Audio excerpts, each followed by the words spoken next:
Sacabo, welcome, bienvenidos. Today's episode of Twitter Files, or X Files, if you please. Whatever you want to call it. I don't care. I call it Twitter. Here's the thing, just so you know, and so you understand where I'm coming from. In recent weeks, I have been kind of stepping away from Twitter. I used to love being on Twitter. I had been able to work with the algorithm so that I would only see what I wanted to see and the people I wanted to see.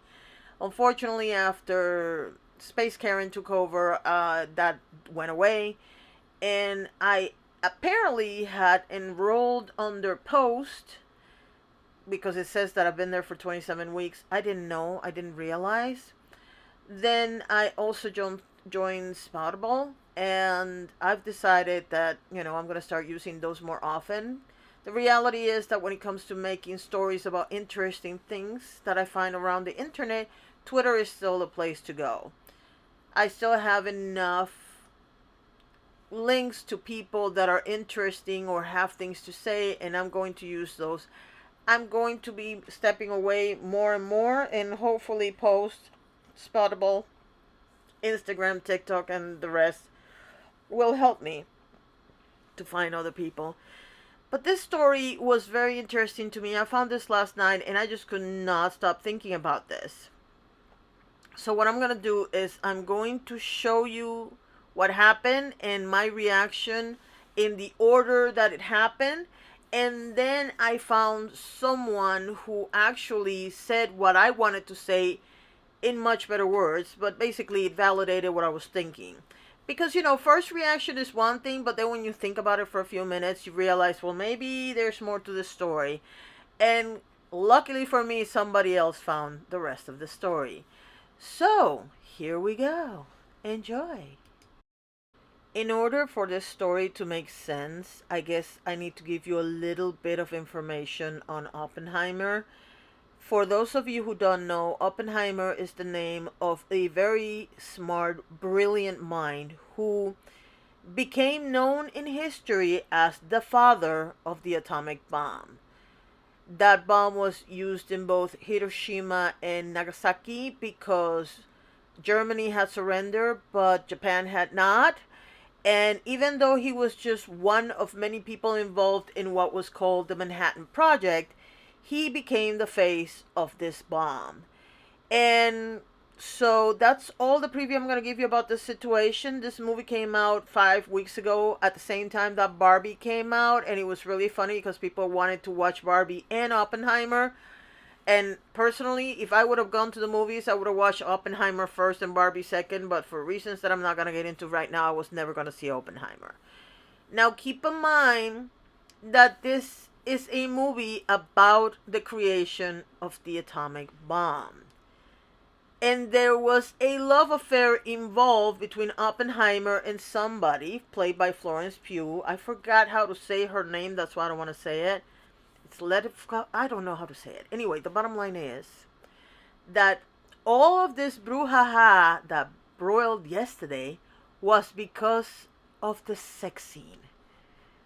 So now that you have the preview, here we go. So, on X, formerly known as Twitter, username Bethany said, "This actually makes me feel like I'm losing my mind." And what you're seeing is a screenshot of a TikTok created by a user that I am not going to name because she is an example of a situation.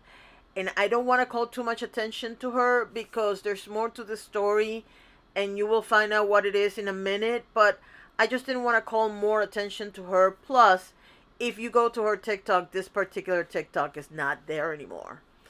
The situation that she's dealing with is, but the TikTok is not.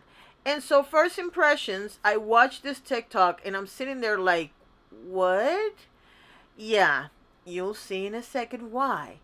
Because first, let me show you what I wrote as soon as I finished watching the video. It is important to remember that this is my initial reaction right after watching this video. And I wrote, "I'm so confused. Is it an age thing? This movie is about one of the most destructive creations on Earth. They displaced indigenous people to test the bomb and did not warn the surrounding areas, causing hundreds of cancer deaths. And this is what triggers people? Really? Now, before we get into the reason why they got triggered, let me make a couple of points that are important for the story. I don't know if you've seen it, but on Twitter specifically, I've seen a lot of it. On TikTok, I've seen some of it too. There are a lot of indigenous people that have come out explaining how horrible it was for them to live through this, okay? The tests were done, nobody was warned. There were hundreds of indigenous people that got cancer, different types of cancer, and their generations after them have the same cancers, okay? Number two, we live in a bowl surrounded by gas. And what that means is, to me personally, anything that happens on one side of the planet is going to show up on the other. Think of hurricanes. Hurricanes start in Africa and come all the way to Florida. And I've said this before.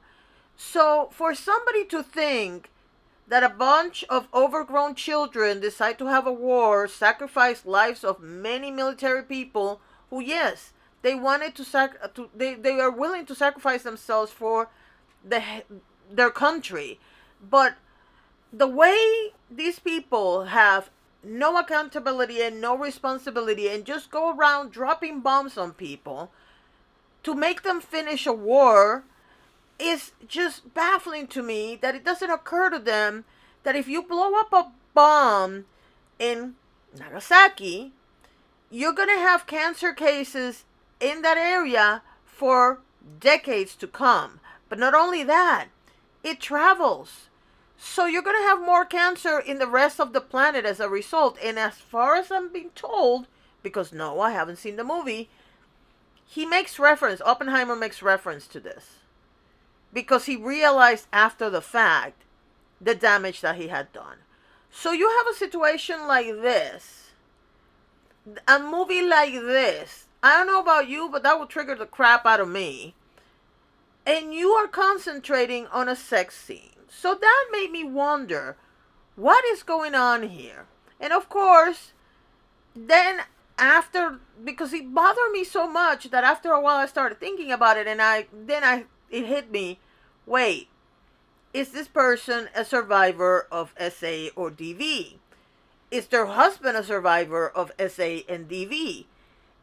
Is somebody in the house addicted to watching certain sexy things online or on TV? And that's when it got me. And you might be wondering, well, then she was doing something good.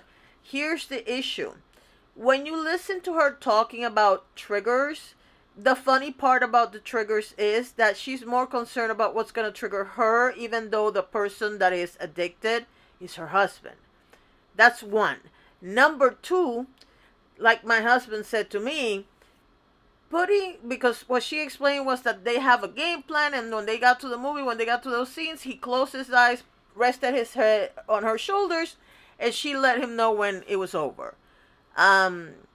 You still hear them moaning and groaning. So what exactly did you get out of not actually seeing it? I don't know. I honestly don't know what to tell you about that. What I will tell you is this. I found it very interesting that if the person managing the addiction here is the wife, the person who has the addiction is the husband. I am not an expert and I don't know a lot about addictions. Well, I know more than most people, but I'm not an expert. And I do believe that the person responsible for managing their triggers and their disease is the person who has it. It is very unhealthy for someone to try to carry that load for their significant other. It's a very unhealthy relationship for them to be in. And the scary thing is that she's giving advice on social media about how to deal with this, when the reality is that this might not be the best way. There are organizations that will teach you how to deal with these triggers and how to deal with this as a couple if you don't want to leave your spouse because they're in this situation. And I gotta tell you, I have a big problem with the way she's handling it. Also, I wanted to make this point because I know somebody's going to ask me. Here's the thing. Addiction is addiction. The triggers, I mean, your addiction is different from mine and from everybody else's, and I understand that.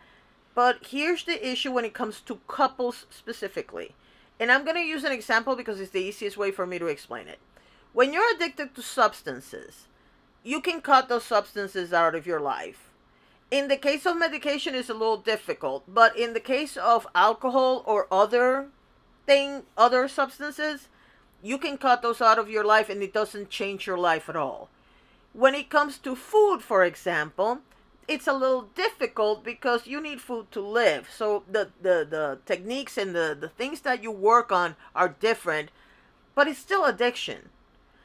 Now, when it comes to addiction to either watching things or about experiencing things that have to do with your private life, with your couple, I would think, and this is just an opinion, that is a lot that you have to work through, because at the end of the day, you can't just say, well, we're never going to do this again.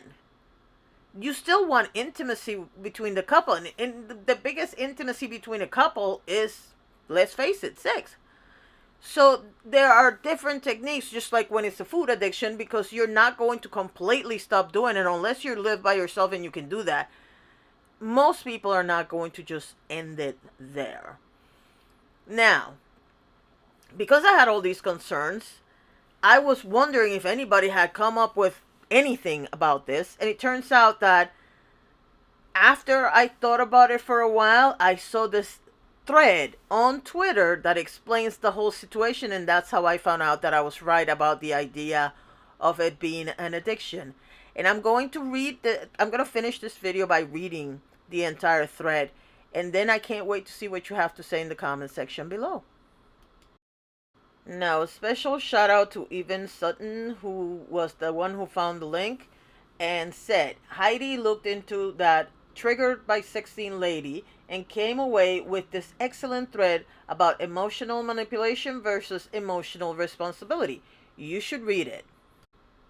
Okay, I had to investigate, and the background is that her husband had a PM addiction, and that made her feel bad about her body. The least of any concerns about PM addiction start with the misogyny, but okay. And her response is to police him so he can't see on any women's bodies. Now that part I hadn't thought about, and I had totally forgotten that this was mentioned by Heidi. She makes a very good point. Well, let's keep going, and then I'll give you my last few other opinions based on what I read. Heidi and Moore then continues. Is it true that PM addiction will give a man brainworms? But the thing where, number one, she hates her body because he looks at other women. Two, she cannot manage her own triggers, so she manages him to avoid those triggers, is deeply unhealthy psychologically. Where a person should be moving towards in any healing journey or therapy is to learn to regulate their own emotions and manage their own triggers. If you're controlling someone else, you're regulating your emotions through them. That's dysregulation. Which makes sense considering how upset and controlling she is that her husband may see an actress' breast on screen. She's afraid she will be triggered if he sees anyone attractive. Yikes. Controlling another person's experience of life will never bring you peace. Ever. If you're with a man who has to be babysat not to look at other women, you're just with the wrong man. I'm sorry. I know she has children. There's a marriage. But all that is staying together because she's avoiding her own body issues by controlling him. She will burn out. You see, women going through this with men who cheat too, they'll get a shared email address. They'll share phone passcodes. The idea is that surveillance will keep him in line. It won't. A man who cheats will always find a way. Just move on to a man who won't cheat on you. In any case, you're entering your own level of hell if you plan for your partner's healing journey is to become their boss plus decide what they've allowed to experience. That effort is better spent on therapy. IFS is great. To learn to manage yourself and individuate. Grow up. Women keep doing too much. Learn the word overfunctioning, how it is a stress response, and learn that it's worthwhile to find the people who truly make you feel safe instead of attaching to people who cause you anxiety and harm. The problem of I have to make myself smaller to make this relationship work is a pervasive one for women in heterosexual relationships. Notice when you're smaller around someone and when you feel expansive and safe. Then choose the expansive people.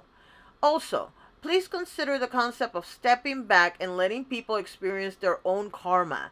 That's part of everyone's learning journey in life. You don't have to, and in fact should not, interfere and intervene with people's karmic journeys unless they're in danger. I just noticed that I repeated the last paragraph, so let me move on. This is not to diminish the issue of PM addiction. At the addiction level, it's very real and it destroys empathy and leads to the dehumanization of women as sex objects. But that's for the man to solve for himself, not for the woman to manage and control. And also, it's natural to dislike partners staring at or, God forbid, flirting with other women. Men know this, which is why they flip out if their wife girlfriend talks to other men. It's disrespectful to your partner and it's often a control tactic. But again, throw the whole man out.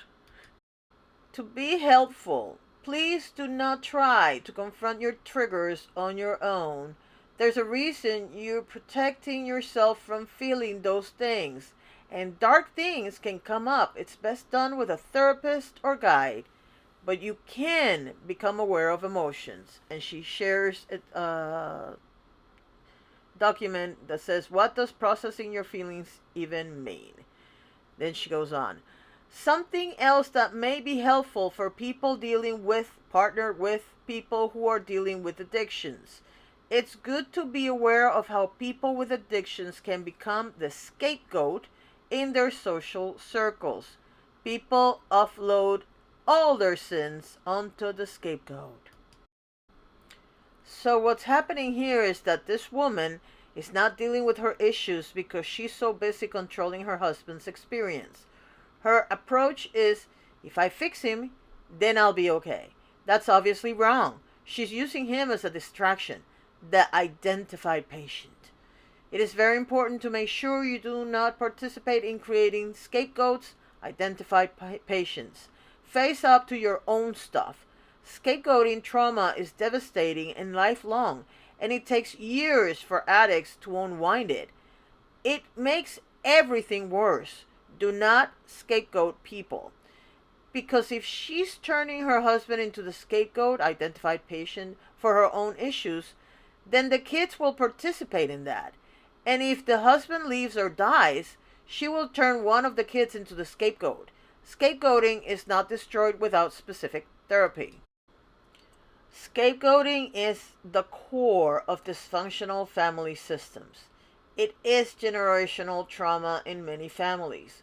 One person is designated flawed and everyone else says, this family would work except for them.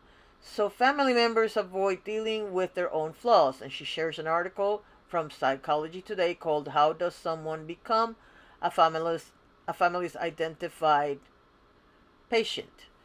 Then she finishes with, this is what I mean about why this lady needs to invest in her own therapy instead of obsessing about fixing her husband.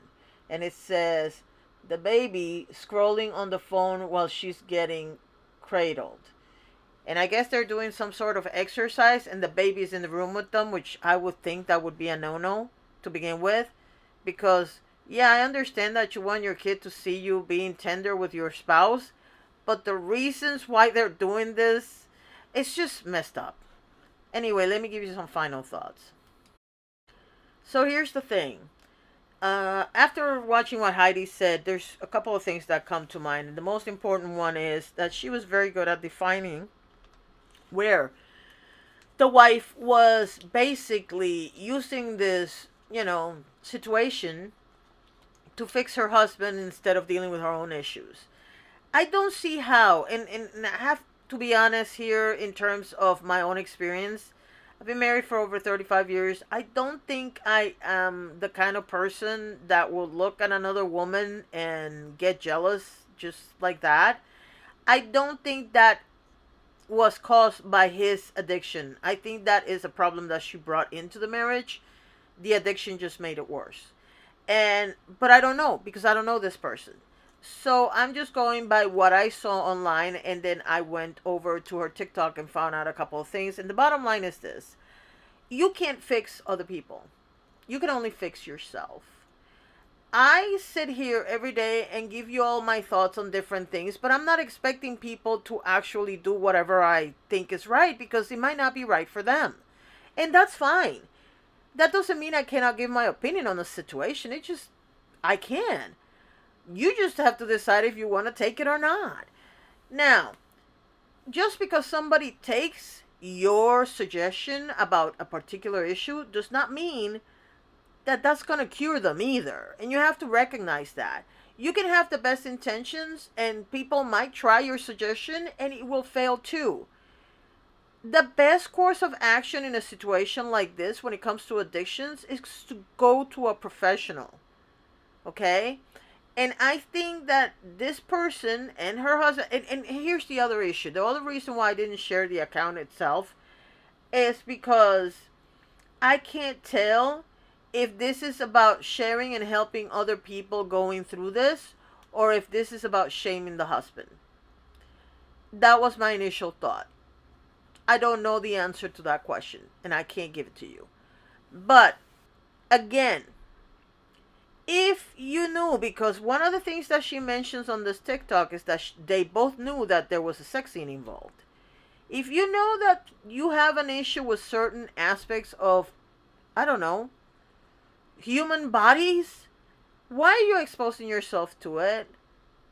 I mean, seriously, you could have waited until the movie came home and then just fast forward through the sex scene if that was going to be such a big deal. But again, fast forwarding, you're not going to hear the sounds. When you're in a movie theater, you might not be able to see something, but you can hear what's going on. And I just don't know that that was the best solution for that particular situation. I'm just going to leave it there. I can't wait to see what you guys think. Thank you so much for watching. Thank you to my patrons for keeping up with me, and you have a wonderful day.